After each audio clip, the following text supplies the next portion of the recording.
The prayer hit Oscar Abbott like a fist to the chest. It was his youngest boy, Eli, who started it.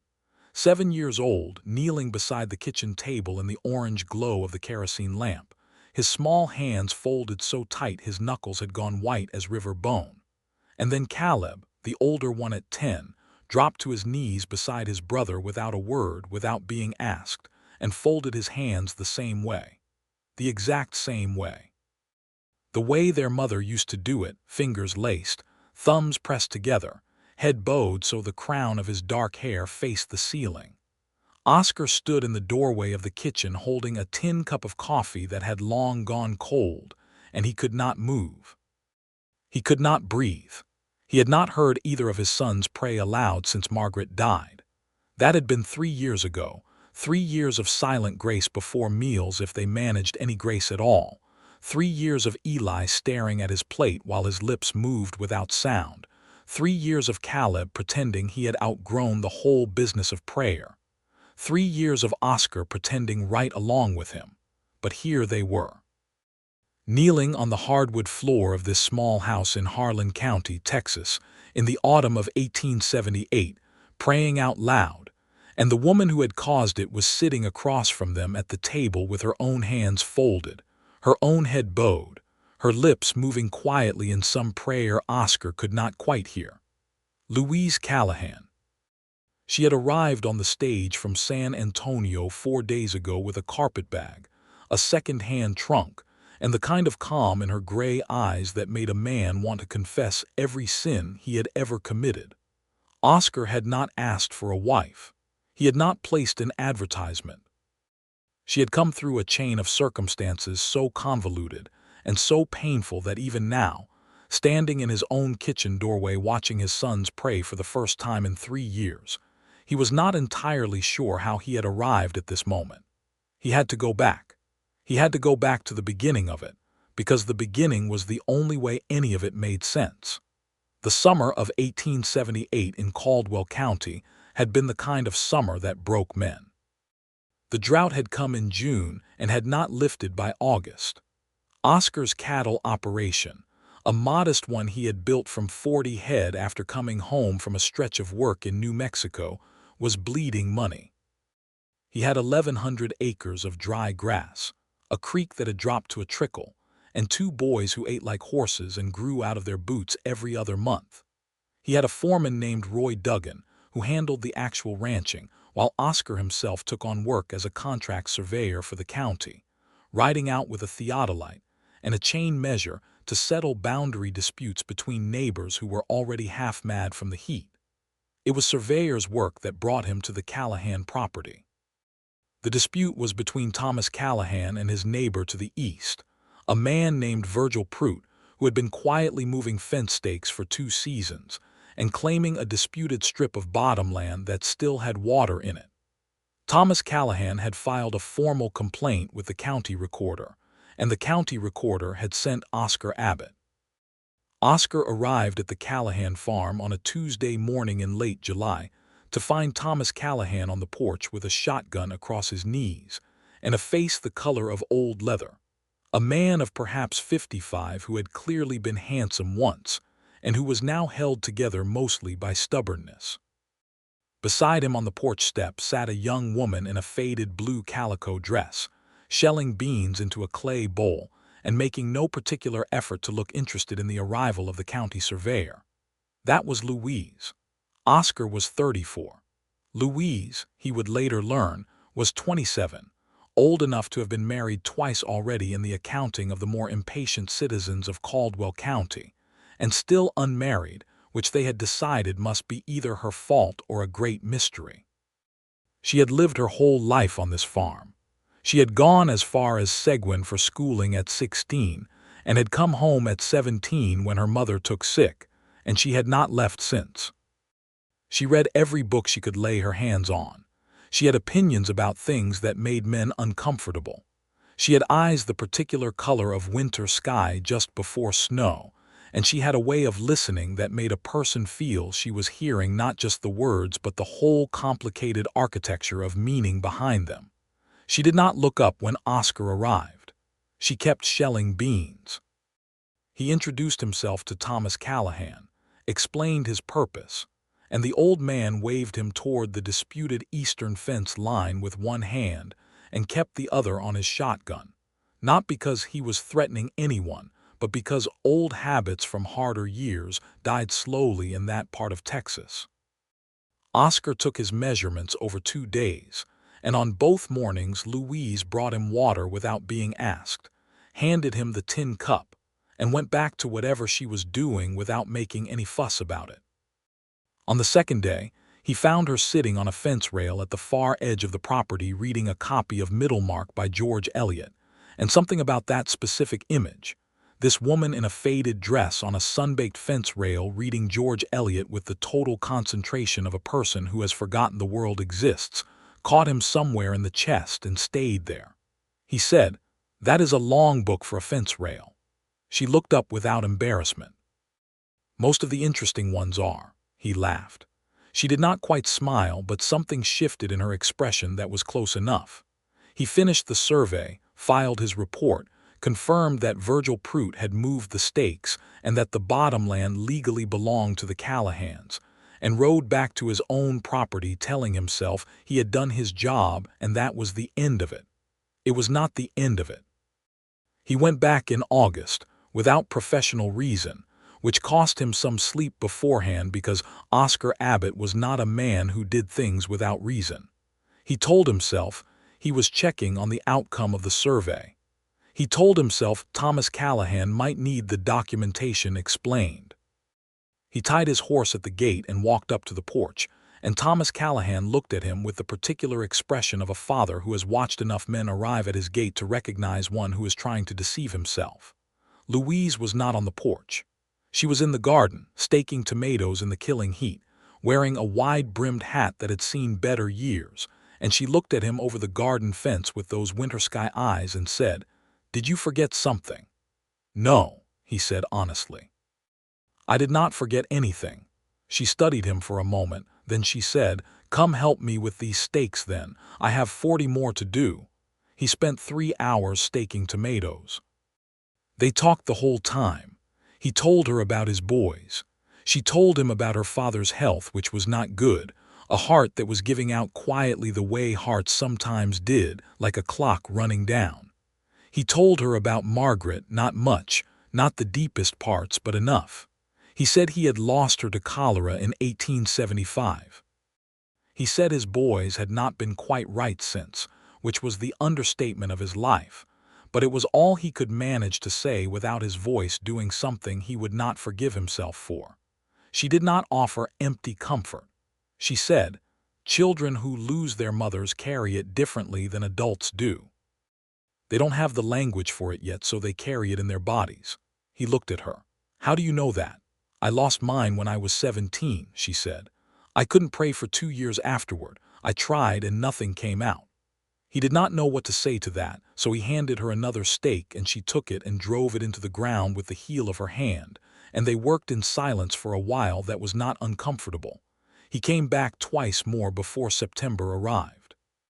He was careful about it, careful about the boys seeing him gone without explanation, careful about the gossip that moved through small Texas communities like weather.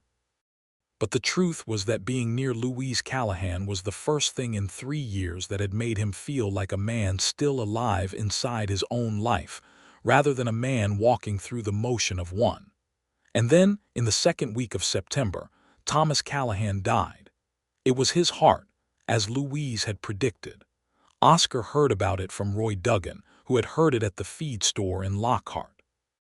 Oscar went to the service with his hat in his hands, and stood at the back of the small Methodist church and watched Louise sit in the front pew with her hands folded in her lap, and her spine perfectly straight, and her face showing nothing that she did not intend for it to show. When the pastor read the final prayer, she bowed her head, and Oscar, standing 50 feet away, bowed his too. Afterward, outside the church, he found her surrounded by people offering condolences and food, and he waited until the crowd had thinned, and then he walked up to her and he said simply, "I am sorry, Miss Callahan." She looked at him with red-rimmed eyes that she was clearly furious at herself for having, and she said, "Thank you, Mr. Abbott." He said, "If you need anything, I will be fine," she said, which was almost certainly not true, and they both knew it. He went home. He lay awake that night listening to Caleb and Eli breathe through the thin wall between his room and theirs, and he thought about a woman sitting alone in a farmhouse that now held only her, and he thought about his boys who had stopped praying, and he thought about all the things that break people quietly over years without any single dramatic moment of breaking, and he made a decision. He was not a man who moved quickly toward anything emotional. 3 years of grief and silence, and the daily grind of raising 2 boys without their mother had made him careful, almost overcautious, about his own heart. But he had been raised by a father who said that the trouble with careful men is that they sometimes wait until the moment has become a scar before they act, and he had seen enough truth in that to take it seriously. He rode out to the Callahan farm 10 days after the funeral. Louise was on the porch with papers spread across her lap, clearly going through her father's affairs, and she looked up at him with an expression that combined wariness and something he chose to read as relief, though he was not sure he had earned the right to read it that way yet. He tied his horse and came up the porch steps and said, without preamble, because he had learned that preamble annoyed her, "I have 2 boys who need steadiness. I have a decent property and a fair amount of work ahead of me. I am not a romantic man by nature, and I will not pretend otherwise.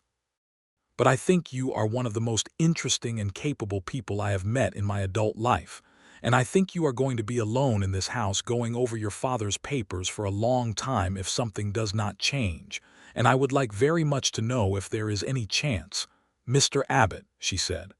"Oscar," he said, "please." She looked at him for a long moment. The September wind moved through the live oaks at the edge of the yard, and the papers in her lap rustled, and she put one hand over them to keep them still. "You are asking me to consider marrying you," she said. "I am," he said, directly and without any deception about it, "yes." She looked back at her papers. She was quiet for long enough that he began to regret the directness. Then she said, "I need time to settle my father's estate. I have a note on this property that I cannot simply abandon. And I need to know your boys. I will not become a mother to strangers." He had not expected that. He had expected either yes or no. He said, "That is fair." "I am not finished," she said. "I also need to know that you are not simply looking for a housekeeper with better paperwork." He felt something turn over in him that was uncomfortably close to amusement. He said, "I am not." "Then I will think about it," she said. "Come back with your boys." So he did. He brought Caleb and Eli to the Callahan farm on a Saturday, telling them they were visiting a neighbor, which was technically true. Caleb, who at 10 had developed the kind of watchful suspicion that came from losing his mother young and seeing his father struggle, said nothing during the 2-hour ride.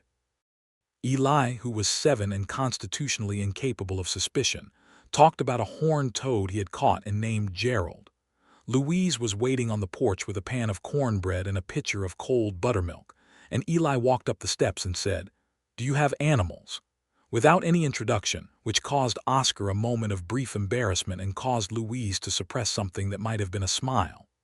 "I have 2 chickens, a dog of uncertain parentage, and a mule named Horace," she said. Eli immediately required an introduction to all of them. Louise showed him the chickens. She showed him Horace, who was enormous and opinionated. The dog, a mixed-breed animal of considerable shagginess, took an immediate liking to Eli and followed him around the yard with total devotion for the rest of the afternoon. Caleb stayed on the porch.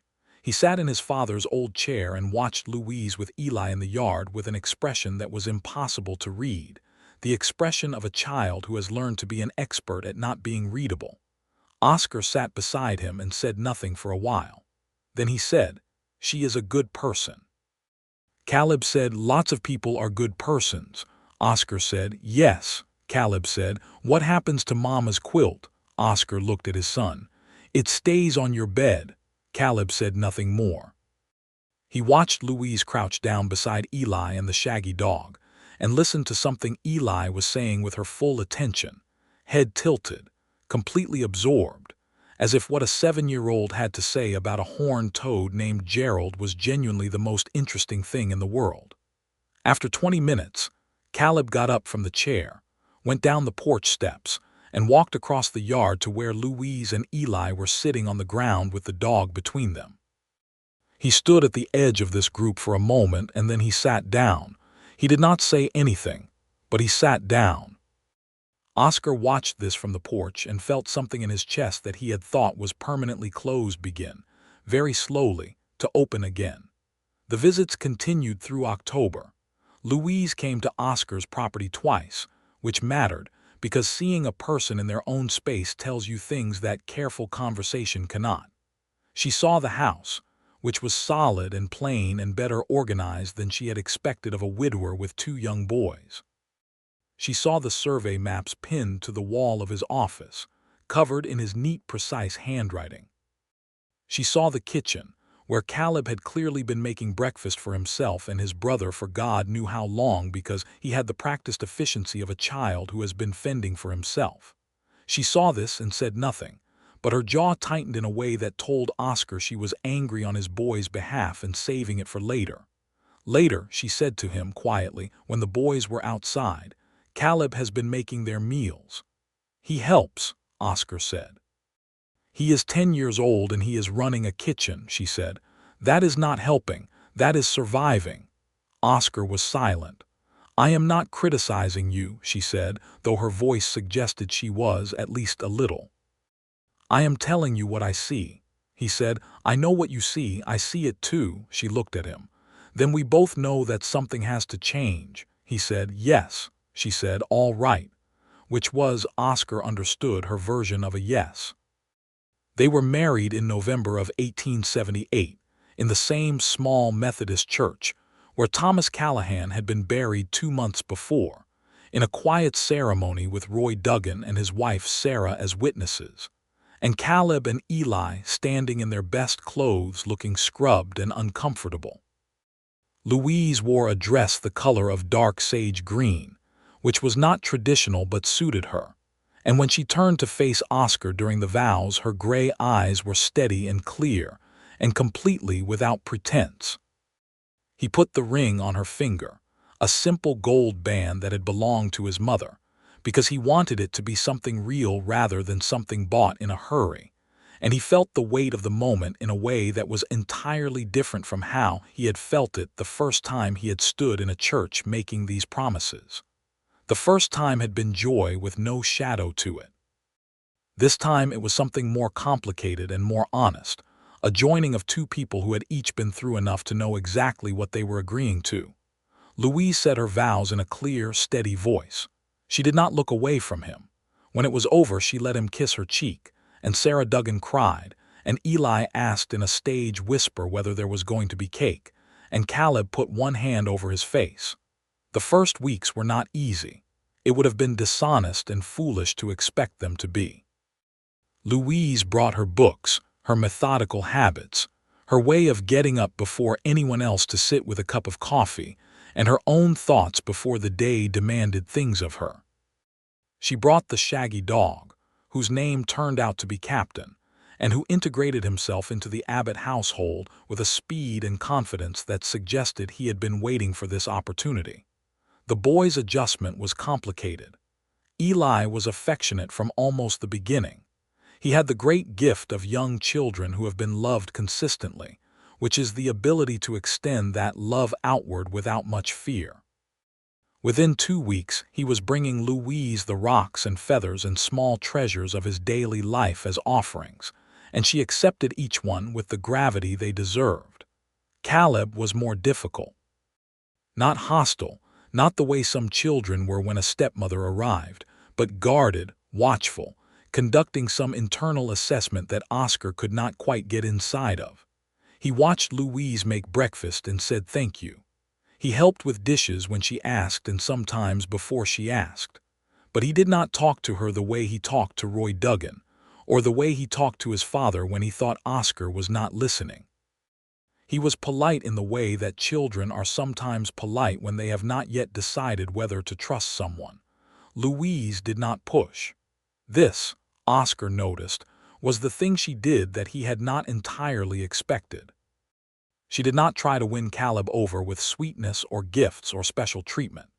She treated him with the same directness she treated everyone, which meant she sometimes asked him things point-blank that adults usually danced around, and she listened to his answers without judgment. One evening in their third week, she found him at the kitchen table doing his lessons, which he did with the careful diligence of a boy who had figured out that being capable was a form of safety. She sat down across from him and looked at what he was working on, arithmetic, and said, "You are making the same error 3 times in a row. You are carrying the 10 to the wrong column." Caleb looked at her. "How do you know that?" "Because I can see it," she said. Here, she showed him where the error was. She did not call it a mistake. She did not comfort him about it. She just showed him the problem and demonstrated the correction and then got up and went back to what she was doing. Caleb sat for a moment looking at his corrected work. Then, in a voice he might not have intended to carry, he said, "Can you show me the next one too?" That was the beginning. December came, and the temperature dropped, and the nights got long. Oscar fell into a rhythm with Louise that was different from anything he had known before, different from his marriage to Margaret, which had been warm and easy and full of laughter, but had perhaps lacked the particular depth that comes from two people who have each been to their own private darkness and come back with the marks of it.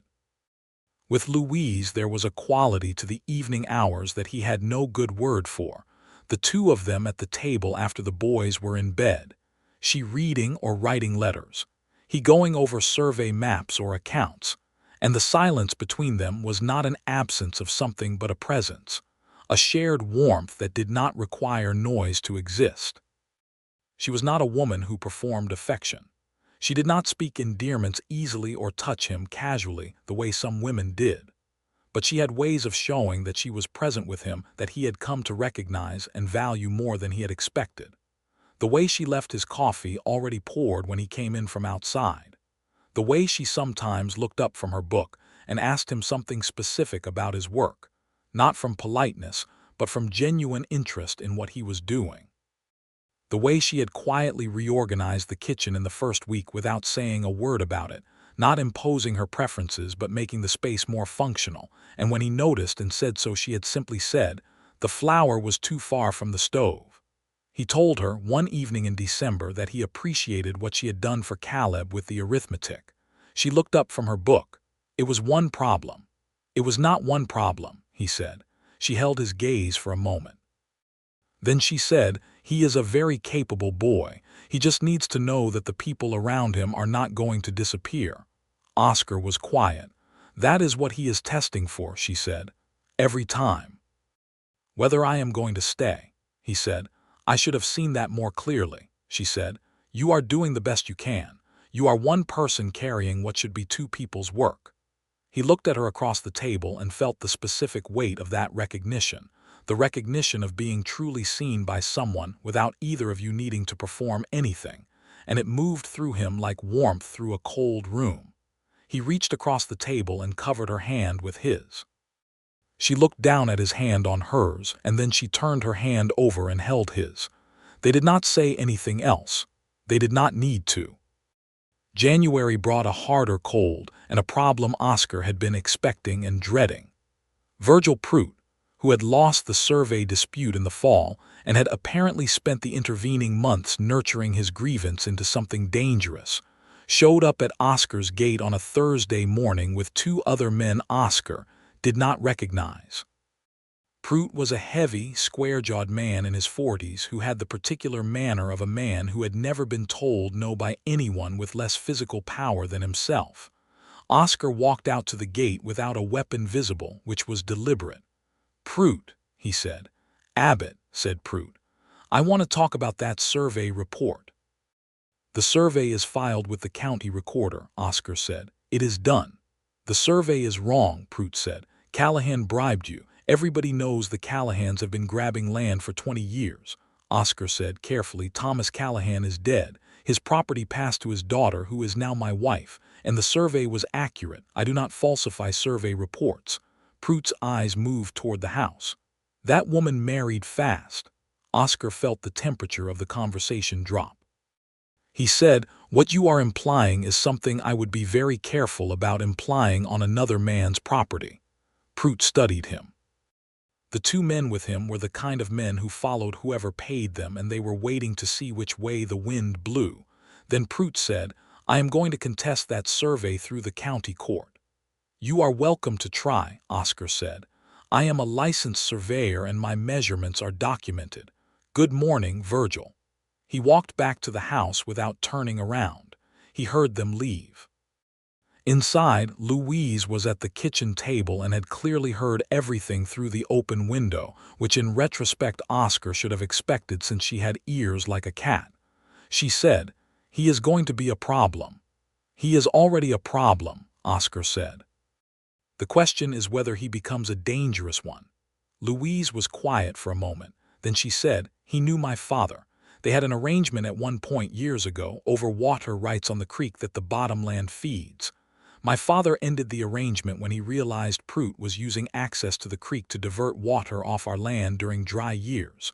Pruitt called it a business dispute. My father called it theft." Oscar looked at her. "You know all this." "I know most of what my father knew," she said. "He talked to me. He trusted me." She paused. "There are papers in my trunk. Documents my father kept about every agreement he made and every disagreement he had with neighbors. If Pruitt tries to contest the survey, those documents may be useful."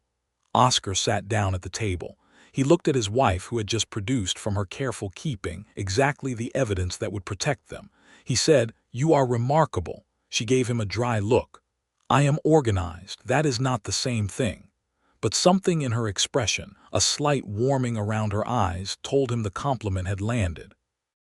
The legal threat from Pruitt dragged on for 2 months, the way legal threats in small Texas counties did, with a great deal of official paper going back and forth and a great deal of waiting. Oscar filed an additional affidavit with the county court. Louise's documents about the water rights arrangement were reviewed by the county judge, who had the look of a man who found Virgil Pruitt as tiresome as everyone else did. In March, the court dismissed Pruitt's contest. Pruitt did not come back to Oscar's gate. He was not gone, not from the territory, not from their awareness, but he was quiet, and quiet was enough for now. March also brought something Oscar had not planned for, which was the realization that his feelings for Louise had moved from respect and warmth and a kind of grateful partnership into something altogether less manageable. He was not sure exactly when it happened. Perhaps it was the evening in February when she had come in from helping Roy Duggan's wife Sarah with a difficult birth, the Duggans' third child, and she had been pale and tired, and she had sat down in the kitchen chair and let her head fall back and just breath for a moment. And Oscar had made her a cup of tea without being asked and set it on the table beside her. And she had looked up at him with those gray eyes full of something that was not quite vulnerability but was close. The open face of someone who has run out of the energy for their usual composure, and he had wanted more than anything to put his arms around her and hold her there until she was all right again. He had not done it, not then, because they had been married in partnership and practicality, and he was not sure what she wanted from him beyond that, and he was terrified, in a way he had not been terrified of anything in years, of being wrong about it. But she was changing him. Not in the way that people talk about when they say a woman changed a man, which usually means she softened his edges or civilized his habits, though she had done some of that. She was changing him in the deeper way, the way that happens when you are around someone whose mind and character are genuinely larger than what you expected, and you begin to reach for your own better self in response to them. He was reading more.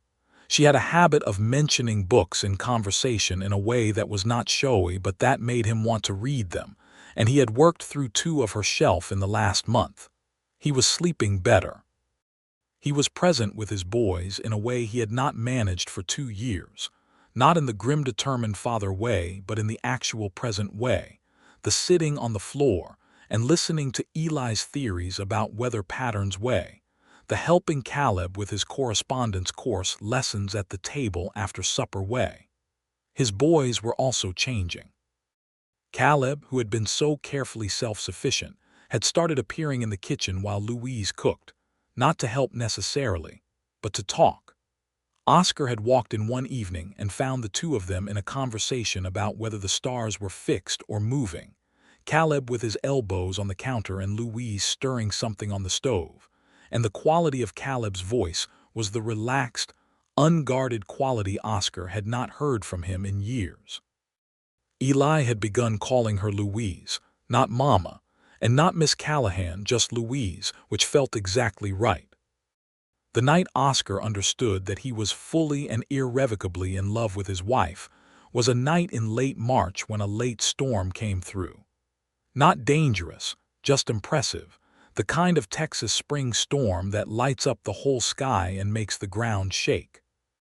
Eli woke from it in pure terror, because he was 7 and thunder was still a monster, and he came running down the hall and went not to Oscar's door but to the kitchen, where he knew from 3 months of observation that Louise would be awake, because Louise was always awake in the early morning hours. She was awake. She was sitting at the kitchen table with her coffee and her book, and when Eli came in she put her book down and opened her arms without a word, and he climbed into her lap, all 7 years and growing boy weight of him, and she wrapped both arms around him and said, "It is only weather. It cannot come inside." Oscar stood in the hallway and watched this through the kitchen doorway and felt something in his chest break open in the best possible way, the way a seed cracks open in soil, not breaking down but beginning. He walked into the kitchen. Louise looked up at him over Eli's head. He sat down at the table beside her, and she handed him her coffee cup without comment, and he drank from it. The three of them sat through the storm together. After a while, Eli fell asleep against Louise's shoulder, his breathing slowing into the deep rhythm of a child who is certain he is safe, and Louise sat very still so as not to wake him. Oscar looked at her. He said quietly, "Louise." She looked at him. He said, "I need to tell you something." She waited. That was one of her great qualities, the ability to wait without filling the silence. He said, "When I asked you to consider me, I told you I was not a romantic man. That was true when I said it. I am not certain it is as true as it was." She was very still. The storm moved in the distance, lighting the kitchen window in intervals. He said, "I think I am in love with you. I did not plan for it. I am telling you because I do not know how to carry things in silence, and I have learned that doing so is a bad habit." She looked at him for a long moment. He could not read what was in her face, and that terrified him more than anything Virgil Prout had ever done. Then she said, "I think I have been in love with you since August, when you spent 3 hours staking tomatoes without any good reason to." He stared at her. "I do not fall easily," she said. "I am not built for it. But I fall accurately, and what I feel for you is something I have no other word for." He reached across the sleeping child between them and touched her face with one hand. She turned her cheek into his palm the way she never had before, with a complete and uncalculated openness that undid him entirely. He said, "I should have told you sooner." "You told me now," she said. "Now is fine." The spring changed things. Not the external circumstances of their life, which remained what they were, a ranching property, a survey business, 2 boys and a shaggy dog, and an ongoing awareness that Virgil Prout was out there somewhere nursing his grudge. What changed was the interior life of the house, the quality of what existed between Oscar and Louise in the space of their daily hours. He kissed her properly for the first time in April, not a husband's dutiful kiss but a real one, in the kitchen after the boys had gone to school, and she kissed him back with a thoroughness that suggested she had been waiting for him to catch up. He held her for a long moment afterward, and she put her face against his neck, and he felt her exhale the kind of breath that is released when something long held is finally let go. She began to let him see her in the unguarded hours, The Louise who was not composed and capable and purposeful, but the Louise who got frustrated with the mule, who occasionally let fly language in the garden that would have surprised the women of the Methodist Church, who had a laugh that she kept mostly to herself, and that, when it came out, was entirely surprising and wonderful. He collected her moments of unguardedness like a man collecting gold dust, carefully, knowing their value. He told her things about Margaret, not to dwell on the past but because she asked, and because the asking itself told him, she understood that his past and his present were not in competition. He told her about how Margaret had been, the warmth of her, the way she had filled a room. Louise listened without any visible jealousy or discomfort, and at the end she said, "She sounds like someone who would have made the people around her feel lucky." He said, "She did." Louise said, "I am glad your boys had her for as long as they did," and he loved her for that specifically and permanently. May brought something none of them had expected, and it came in the form of Caleb. Caleb, who had been slowly, carefully, constructing some internal bridge between himself and Louise over the months, came home from school one Friday afternoon with a note from his teacher that said he had gotten into a fight with another boy, and the other boy was claiming that Caleb had started it. Caleb, for his part, had nothing to say about the matter. He sat at the kitchen table with his arms crossed and his face closed, the drawbridge fully up. Oscar read the note and felt the familiar combination of parental concern and parental frustration. He said, "Caleb, what happened?" Caleb said nothing. Oscar said, "Caleb, James Fowler said something about Mama," Caleb said. His voice was completely flat, "So I hit him." Oscar was quiet for a moment. "What did he say about Mama?" Caleb looked at the table. "He said she was better off dead since she was married to you." Oscar felt the words land like stones in still water. He said carefully, "Where did he hear that?" "His father says things," Caleb said, "about you, about the survey." Prout. The gossip had made its way from Prout to the Fowlers to the schoolyard. Oscar made himself breathe evenly. Louise, who had been standing at the stove and who Oscar had assumed was giving them space, turned around. She looked at Caleb. She said, "Did hitting him help?" Caleb looked at her. "No." "Did it feel good in the moment?" A very long pause. "Yes." "That is honest," she said. She crossed to the table and sat down across from him. "Caleb, I want to tell you something and I want you to hear me out." He looked at her with the watchful eyes. She said, "Your mother mattered. She mattered to you and to your father, and she will always be part of your life whether people speak of her well or badly. There is nothing anyone can say about her that will change what she was to you. Do you understand that?"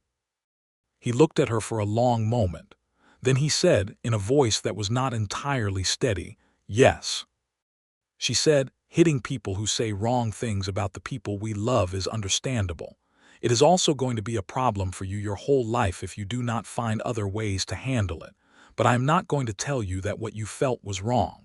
It was not wrong to want to defend her." Caleb was very still.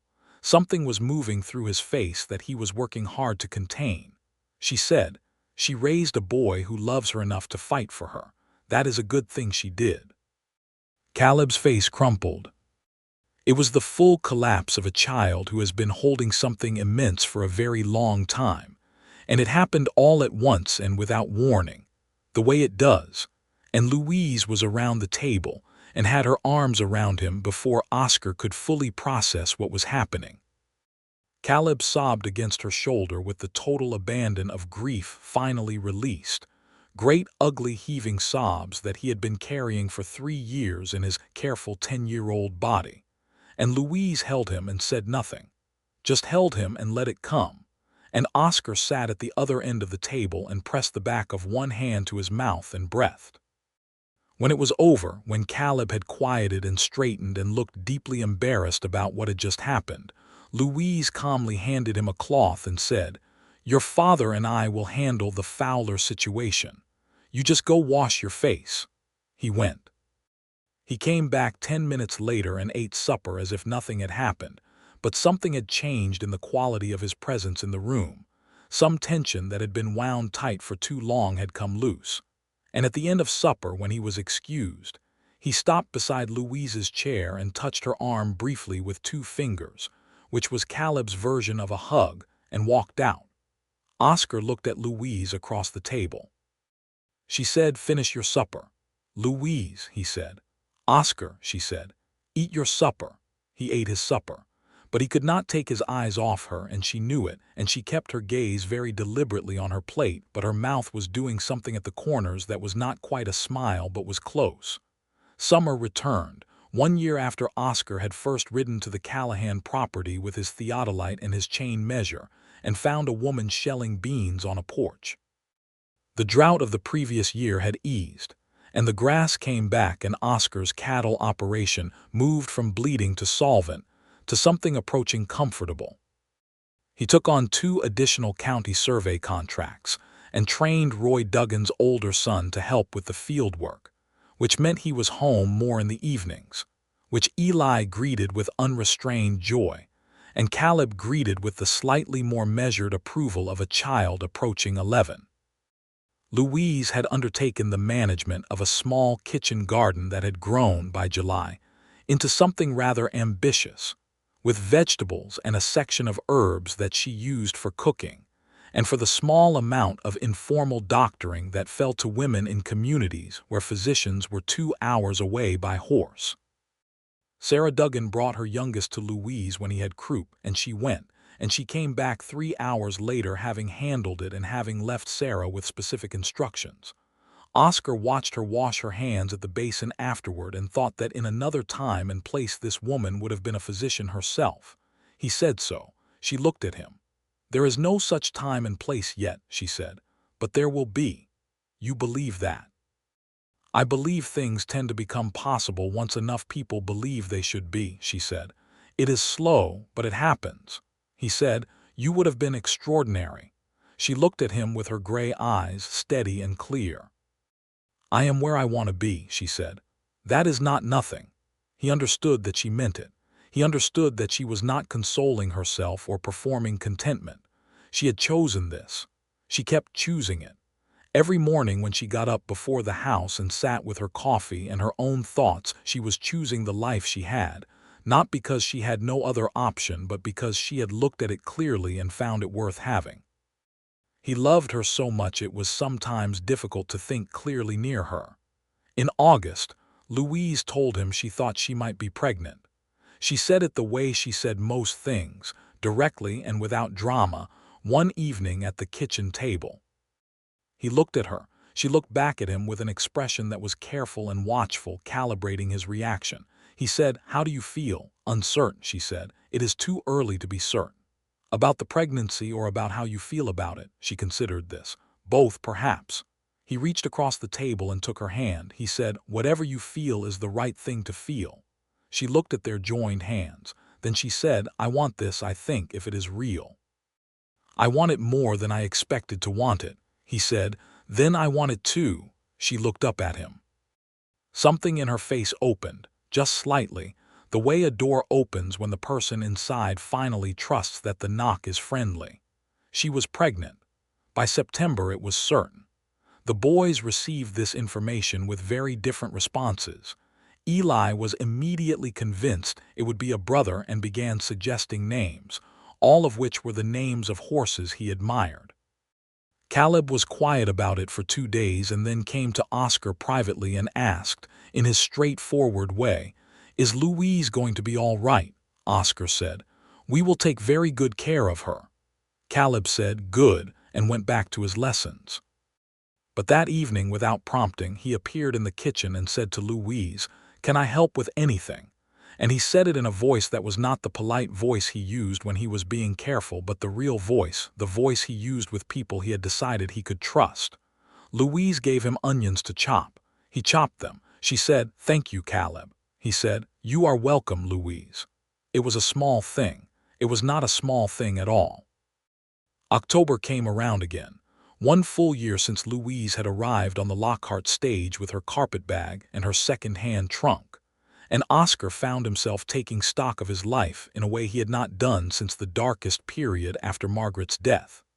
He was a man who had been broken by loss, and who had spent 3 years walking through his own life like a man walking through a dream he could not quite engage with. He had kept his boys fed and housed and educated, and he had kept his property running, and he had kept himself from completely unraveling. But he had not been alive in the full sense, the sense of being present and purposeful and connected to something larger than survival. Louise had given that back to him, not by saving him, not by any dramatic intervention, but by being exactly who she was, present and genuine and intellectually vital and capable of a depth of care that she expressed not in performance but in action, and by being willing to meet him where he was and build something real with him from there. On the anniversary of her arrival, he came in from the East Field in the afternoon to find the boys were at school, and Louise was in the garden, doing the last harvest of the season before the winter cold set in, moving along the rows with a basket on her arm and the slight heaviness of 5 months of pregnancy, and the complete self-possession of a woman entirely at home in her own life. He leaned on the garden fence and watched her. She did not notice him for a moment, and in that moment he saw her face as it was when she was not arranging anything for anyone, and what he saw was a woman who was content. Not dramatically happy, not performing contentment for an audience, just quietly, genuinely, rootedly content in her own skin and in her place in the world. She looked up and saw him. "You are early," she said. "I hurried," he said. "Why?" He did not have a logical answer for this. He said, "Because I wanted to see you." She studied him for a moment. Then she set her basket on the ground and crossed the garden to where he stood at the fence, and she took his face in both hands, which she had never done before, and she kissed him in the full afternoon light with a warmth and deliberateness that he felt from the top of his head to the soles of his boots. When she pulled back, he said, "What was that for?" "Because you hurried," she said, and picked up her basket and went back to her harvesting. He stood at the fence for a long moment. Then he laughed genuinely, the full, unguarded laugh of a man who has been given something he did not know how to ask for, and she glanced over her shoulder at him from the far end of the garden row with something in her face that was entirely and unmistakably joy. The winter of 1879 was easier than the winter before. The house felt different now, not just occupied but inhabited, alive in the way that houses are when the people in them are actually present with each other. Louise had added small things over the months: a woven rug by the fire, curtains at the kitchen window in a deep red cloth, books on the shelf beside Oscar's survey manuals that mixed their worlds visibly and without pretense. Captain the dog had claimed the rug by the fire as his specific territory and defended it with the serene confidence of an animal who knows exactly where he belongs. Christmas was the first Christmas that had not been a thing to endure since Margaret died. Oscar had kept the holiday going for the boys' sake in the years before, but it had been effortful in a way that wore at him, the performance of joy when what he felt was its absence. This year it was not a performance. Louise made the kind of meal that required 3 days of preparation and had clear opinions about how the pine boughs should be arranged, and the boys were given small gifts that had been chosen with specific knowledge of who they were. Caleb received a leather-bound journal and a new geometry textbook he had been making do without. Eli received a set of illustrated cards about North American birds that he immediately began studying with an intensity that suggested he was going to need more cards very soon. On Christmas evening, after the boys were in bed, Oscar and Louise sat together by the fire, and she leaned against him, and he put his arm around her, and they sat in the warm silence of a house that had been fully filled again. And he thought about all the road of it, all the particular painful and unexpected way this had come to exist, and he was grateful for every step of it, even the hard ones. He said quietly, "I am happy." She said, equally quiet, "Yes, so am I." They sat in the firelight. Captain snored on the rug. Outside the window, the Texas winter was cold and clear and full of stars. February of 1880 brought the baby. It was a boy. He arrived on a cold Tuesday in the early morning hours with Sarah Duggan in attendance, and the labor was hard but not dangerous, and Louise bore it with the kind of focused determination that Oscar had come to recognize as her response to any genuinely difficult thing. Not bravado, but concentration, the channeling of everything into the task at hand. When it was over and Sarah had gone and the baby was in Louise's arms and the dawn was coming gray through the window, Oscar sat beside her on the bed and looked at his son, this new person, small and indignant and already clearly going to have opinions about everything. He had Louise's dark hair and Oscar could not yet tell whose eyes.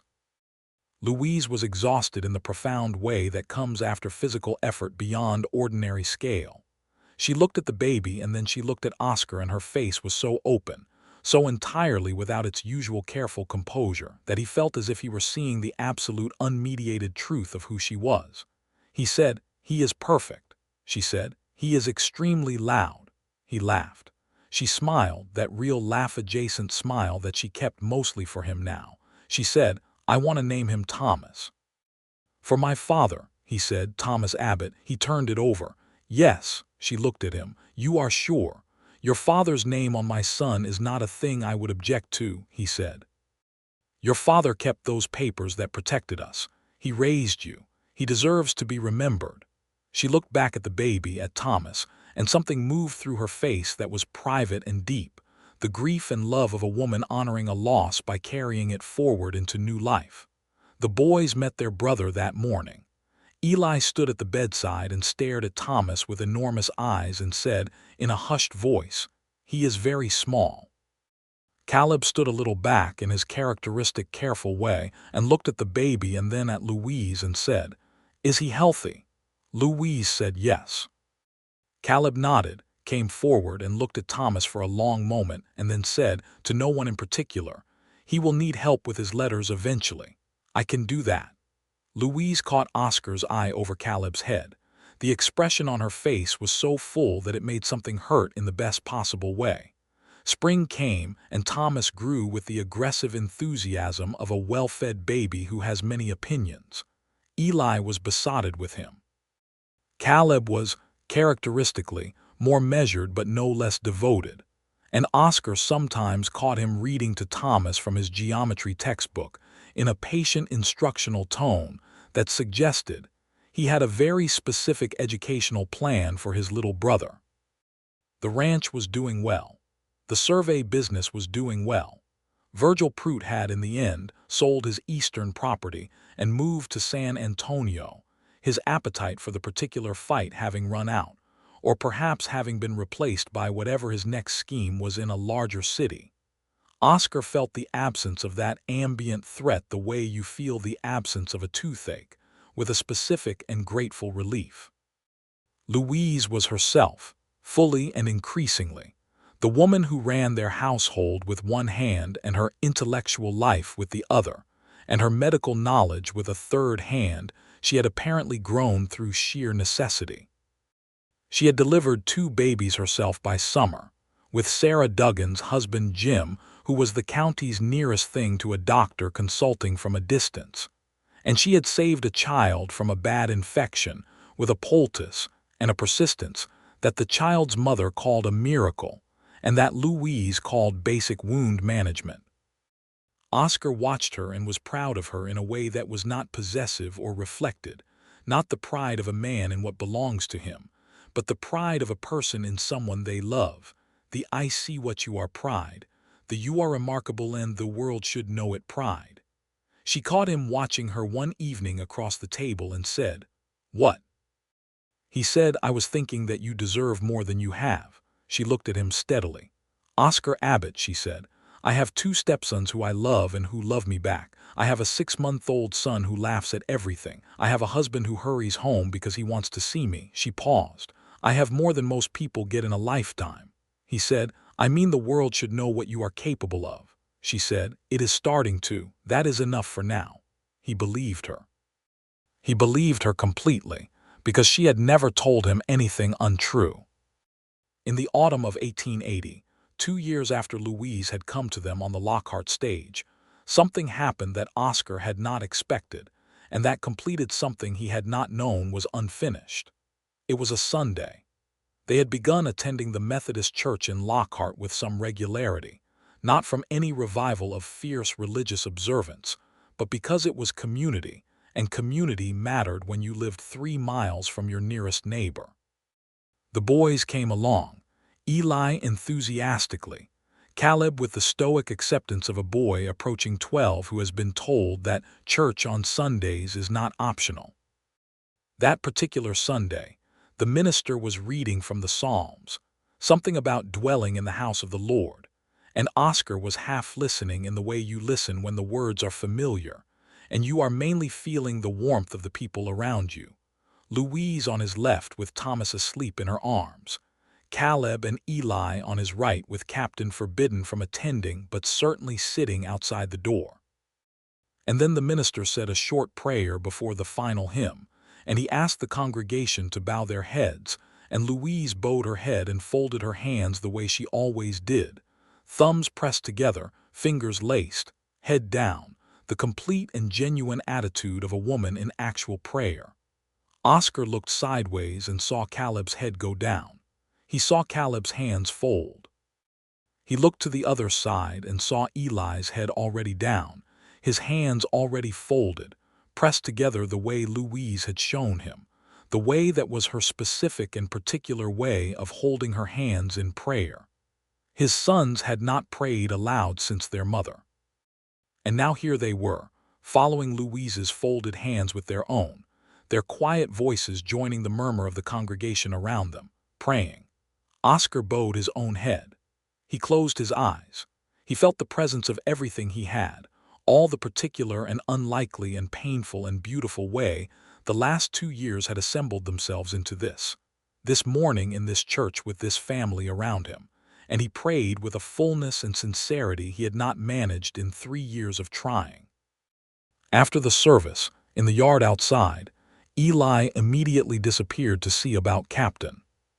Caleb stood beside Louise while she spoke to Sarah Duggan about some community matter, and he stood there in the easy, unconscious way that children stand beside people they consider their own, not performing his presence but simply present. Oscar watched from a few feet away, holding Thomas on his shoulder, and felt the specific and permanent weight of gratitude. On the ride home, the 5 of them in the wagon with the October sun warm and the mesquite going gold at the edges, Eli chattered about something he had observed about Captain's behavior near squirrels, and Caleb listened with the patient expression of an older brother who has decided that most of what his younger brother says is worth hearing even when it is about squirrel-related dog behavior.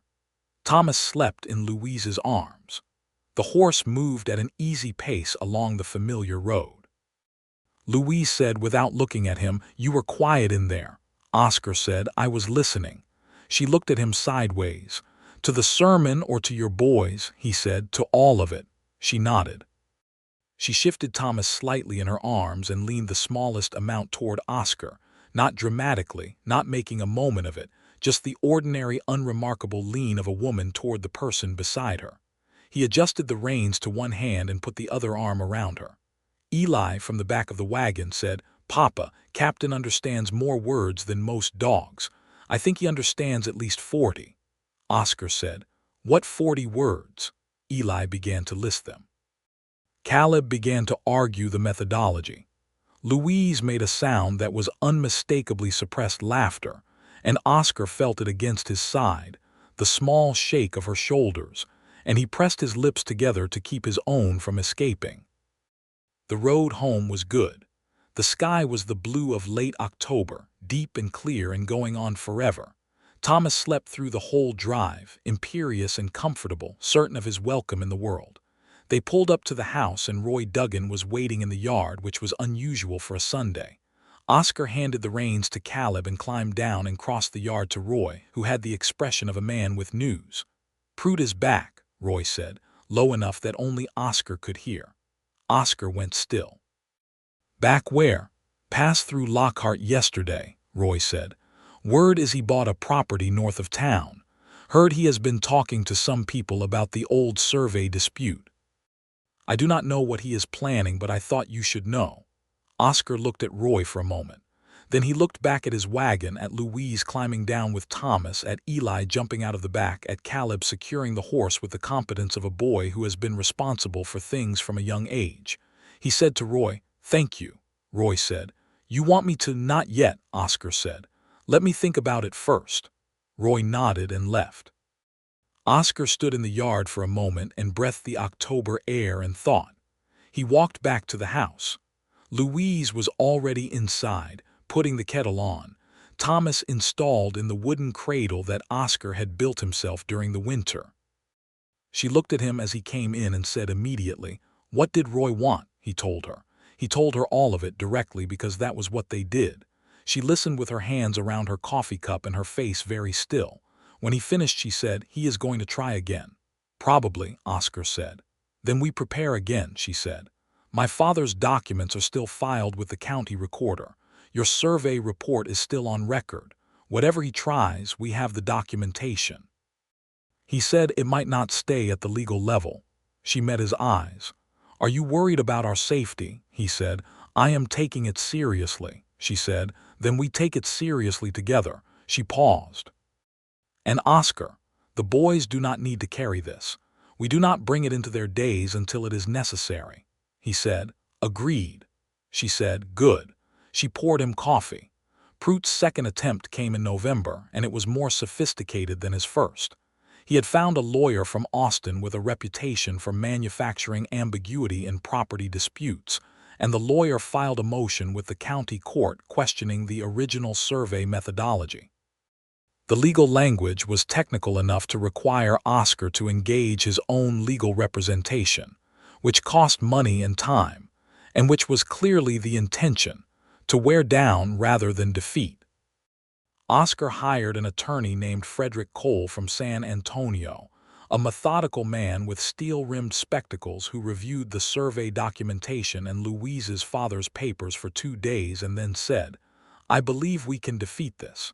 It will take 3 months and it will cost you, but we can defeat it." Oscar said, "Then do it." Louise sat in on the meeting with Frederick Cole, which made the attorney visibly uncertain in the way that men of his era often were when women inserted themselves into business matters. Louise ignored his uncertainty and asked 3 questions that Cole later admitted to Oscar were exactly the right 3 questions. After the meeting, she walked Cole to the gate, and Oscar watched from the window and saw Cole turn to her before he mounted and say something that looked like a genuine acknowledgement, and Louise nodded once with the expression of a woman who is used to being taken seriously slightly later than she should be. The 3 months of legal maneuvering were difficult, not catastrophically so, but the stress of it ran under the surface of their daily life like a low current. Oscar was careful about it, and Louise was careful about it, and neither of them let it infect their evenings with the boys more than necessary. But it was there, the awareness that Pruitt was trying again, that they were spending money on lawyers that they would rather spend on other things, that the dispute that had begun with fence stakes and water rights was still, somehow, unfinished. What helped was what had always helped: the ordinary life of the house. Caleb turning 12 in November and receiving, from Louise, a surveying compass and a set of drafting tools that caused him to look at her, with an expression so unguarded that Sarah Duggan, who was there for the small birthday meal, had to look away. Thomas learning to pull himself upright against the furniture and looking terrifyingly proud of himself. Eli discovering that Captain could be taught to retrieve specific objects by name, and spending a disproportionate amount of time on this project. Louise, who had energy in quantities that occasionally made Oscar feel like he should examine his own habits, took on a correspondence course through the winter educational materials sent from a women's college in the Northeast that had begun offering curriculum by mail. She did her coursework in the early morning hours when the house was still, and she was learning things that had no immediate practical application in Caldwell County, Texas, in 1880, and she did not care.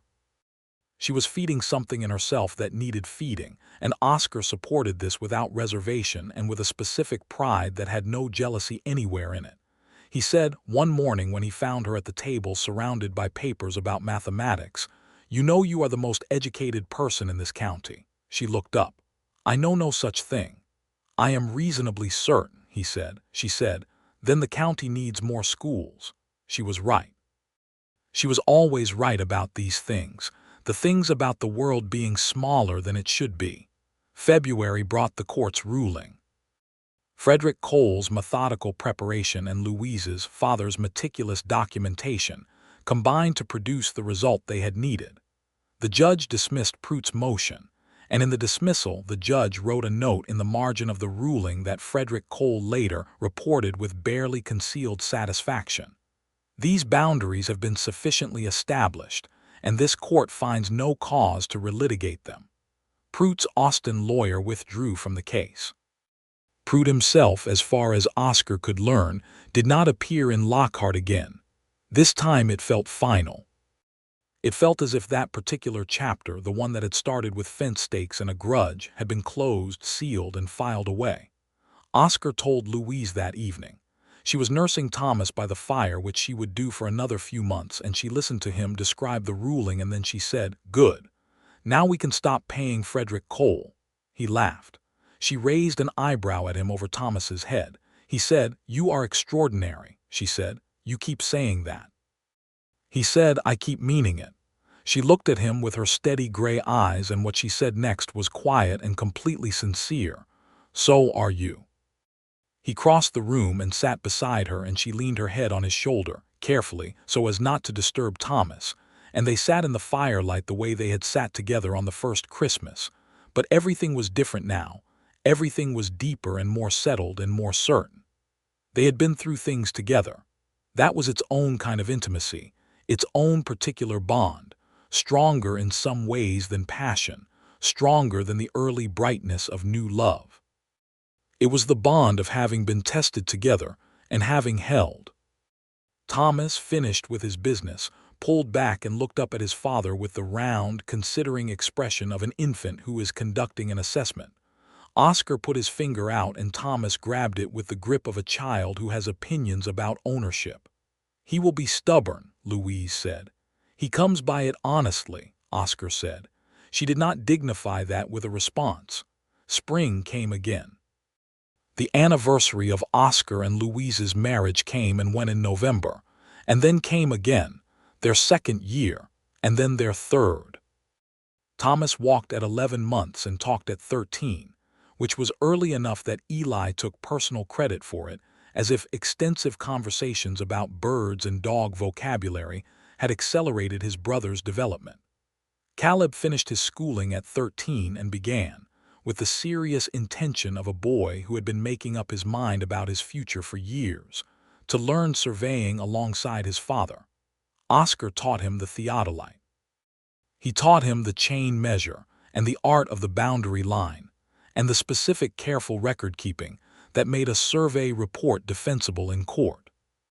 Caleb was an exceptional student, precise and patient, and possessed of the kind of spatial intuition that some people have and some never develop, the ability to look at a landscape and understand its geometry. Louise watched Oscar teach Caleb the way she had watched everything important, with complete attention and a quality of recognition that was its own form of praise. One evening she said to Oscar, "He is going to take over your business." Oscar said, "I know. Are you all right with that?" He considered this. "I am more than all right with it," he said. "He has been preparing for it since he was 10. I just did not know it yet," she said. "He is a remarkable young man." Oscar looked at his oldest son, across the room at the table with his surveying books, and felt the particular love of a father for a child who has come through hard things and been shaped by them into something fine. He said, "You helped make him that." Louise said, "He already was that. I just stopped standing in the way," which was neither entirely true nor entirely false, and both of them knew it. The 4th year of their marriage brought another pregnancy, which Louise announced with the same direct economy she brought to everything. She was 31 now, Oscar 38, and this time the pregnancy felt different, not in any medical sense but in the ease of it, the way it fit into their life as part of its natural expansion rather than as a thing requiring adjustment. Eli, who was now 11, immediately began lobbying for a sister because he had brothers and brothers were, in his assessment, already adequately represented. Caleb said he had no preference. Thomas, who was 3, had no clear understanding of the situation, but sensed that something interesting was happening and was cheerfully present for it. The baby was born in the spring of 1883 on an April morning that came in warm and golden, and she was a girl, which caused Eli to make a noise that was difficult to categorize but clearly expressed satisfaction. She had Oscar's dark eyes and Louise's precision in her small face, and she looked at the world from the first with an expression of such serious assessment that everyone who saw her agreed she was her mother's daughter. They named her Margaret. Louise proposed it. She said it on the second morning quietly when they were alone in the early light, holding this small and serious girl, and she said, "I would like to name her Margaret, for your first wife, for the mother of your boys." Oscar looked at his wife. He said, "Louise. She deserves to be remembered," Louise said, "and your boys deserve to hear her name in this house." He was quiet for a long time. Then he said, "You are the best person I know," she said. "Her name deserves to be in this house." He kissed her forehead and she leaned into it, and they held their daughter, Margaret Abbott, in the spring light of a morning that felt like everything good that life had managed to produce from everything hard. When Caleb and Eli came in to see the baby and heard the name, Caleb went completely still for a moment. He looked at Louise. She met his eyes. Something passed between them that did not need words and had no need of witnesses, a recognition, an acknowledgement, a thank you that could not have been said aloud without breaking. He said, "Good name." She said, "Yes." He held the baby. He held his little sister with the careful, competent hands of a boy who had been capable since he was young, and she looked up at him with serious, dark eyes, and he said quietly to her, "You have a big name to carry, but you will be all right. You have good people around you." Eli was beside him immediately, jockeying for position, and Thomas was craning from his place on the bed to see, and the room was full of noise and light and living. And Oscar stood at the edge of it with his arm around Louise's shoulders, and she had her arm around his waist, and they watched their family be a family. The years that followed were full. They were not without difficulty. No years in that time and place were without difficulty, but they were full in the way that matters, full of the particular texture of a life actually lived rather than endured. Caleb Abbott became a licensed surveyor by 20 and took on an equal share of the county contracts by 22.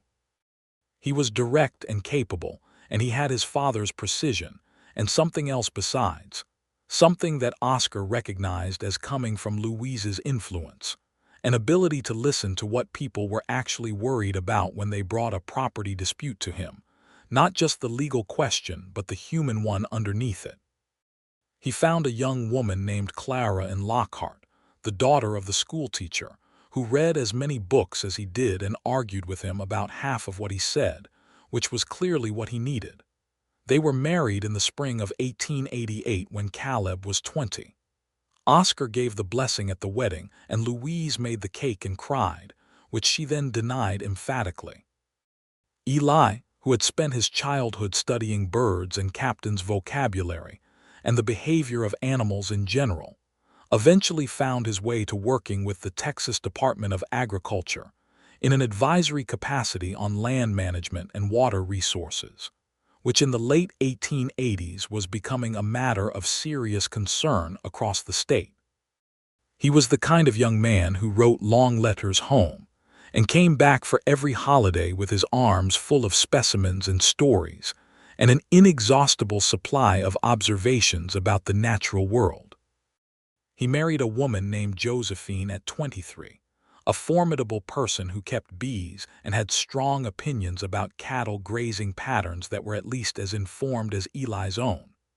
Thomas grew up in a house that was full and warm and had always been so, or so his memory told him, because he was too young to remember the before, the years of his father's grief and his brother's careful silence. He grew up knowing himself to be loved, which is the best thing a child can know, and he was an open, confident boy who had Louise's clear-eyed directness and Oscar's steadiness, and his own specific particular self on top of it. He showed an early aptitude for mathematics that Louise recognized and nurtured, and that eventually led him toward engineering, though that came later, when the territory was changing and the railroads were spreading and men who could build things were needed everywhere. Margaret Abbott, named for a woman she had never met, was a serious child who became a serious young woman, and she became, to no one's surprise who had watched her closely, a teacher. She had Louise's love of learning, and a patience with young minds that she had perhaps inherited from the particular quality of the people who had raised her. She taught in the Lockhart School and later in Seguin, and she wrote, in her adult years, a series of practical educational materials that were used in county schools across the Texas Hill Country. She named her firstborn son Oscar and her second Thomas, and everyone agreed this was exactly right. Oscar Abbott lived to see his grandchildren. He lived to see the century turn, to see Texas change in ways he could not have imagined from the saddle of his survey horse in 1878. And through all of it, he had beside him the woman who had come to him as an act of practicality and necessity, and had become the center of his life, the person around whom everything else organized itself not because she demanded it, but because she was who she was. He was 64 when he came in from the East Field one October afternoon and found her on the porch reading, which was where she had always been when the weather permitted, and she looked up at him with her gray eyes, still clear, still exactly that particular shade of winter sky before snow, and said, "You are smiling." He said, "I was thinking." She said, "About what?" He sat down beside her on the porch. The afternoon was gold and warm, and the mesquite had gone amber at the edges the way it did in October, and the house behind them held 30 years of living, the marks of children and meals and arguments and laughter and the long quiet evenings of two people who had built something real together. He said, "I was thinking about the first time I saw you. You were shelling beans on a porch and you did not look up." She looked at him. "I looked up eventually." "You did," he said. "And then you handed me a tin cup of water without making any fuss about it." She said, "You looked hot." He said, "I was." He paused. "I knew then that you were someone different." She said, "From what?" "From what I had stopped expecting to find," he said. She was quiet for a moment, looking out at the yard at the October afternoon. Then she said, "I knew too. I tried not to. I told myself it was impractical." "It was impractical," he said. "Completely," she said.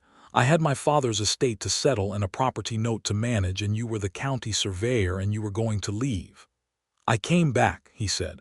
"You came back," she said. He took her hand. She held his the way she always had, palm to palm, steady and real. They sat in the October light on the porch of the house they had built their life in, and it was quiet in the way that is not empty but full, the way that 30 years of a life lived faithfully and fully fills a silence. Inside the house, Thomas was home for a visit, and they could hear his voice and Margaret's through the window, the easy overlapping conversation of siblings who like each other.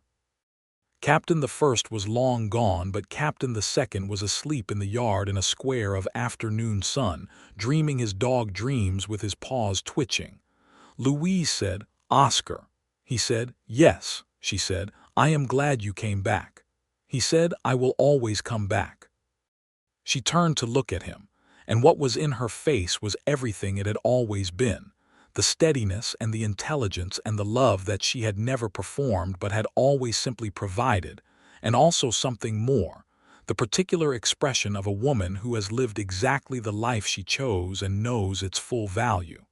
He put his arm around her. She leaned into him.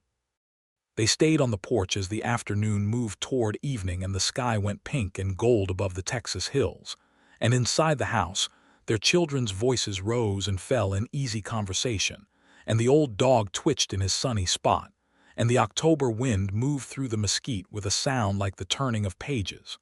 All the grief that had come before was not gone. It had never been the kind of thing that disappeared. Margaret Abbott the first was not forgotten. The years of the boy's silence were not erased. The particular damage of loss did not simply lift and leave no mark.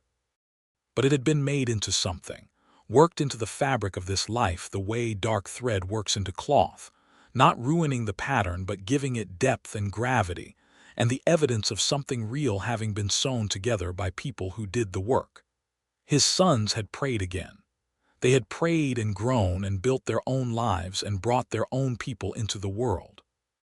And the woman who had made it possible sat beside Oscar on the porch in the October evening with her hand in his, and her face open and peaceful, and entirely her own. Everything that had been broken had been made whole. Not the same as before, never the same as before, but whole in the truer way, the way that accounts for everything that happened and holds it without flinching. The evening came on. The first stars appeared. Louise said, "Come inside. Thomas has been cooking, which I am both grateful for and slightly worried about." Oscar laughed. He stood and offered her his hand, and she took it and stood, and they went inside together, into the warmth and noise of their family, and the door closed behind them on the evening and the stars and the old October light. They were home. They had always been home. They had built it together out of grief and practicality and stubbornness, and the slow, accumulating, inexorable truth of love, and it had held. It held.